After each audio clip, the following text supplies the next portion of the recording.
बच्चों की मिसाल फूलों की सी होती है।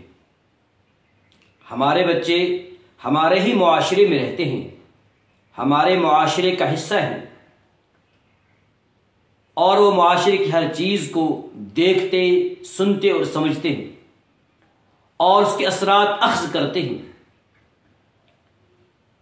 हमारे अफ़आल उनके नाजुक जहनों पर अनमिट नकूश छोड़ जाते हैं।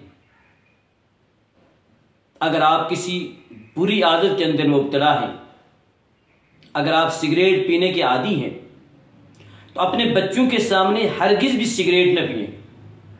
अपने बच्चों को हरगिज़ भी दुकान पे सिगरेट लाने के लिए न भेजें, वरना जिस चीज़ की लत आपको लग चुकी है उस चीज़ की लत आपके बच्चों को भी लग सकती है, क्योंकि बच्चे अपने वालिदैन को जो कुछ करते हुए देखते हैं वो उस चीज़ को दोहराते हैं। इसलिए हमें इस बात का बड़ी शिद्दत से ख्याल रखना होगा, हमारे किसी फेल से उनके अज़हान कोई मनफी असर कबूल न करें।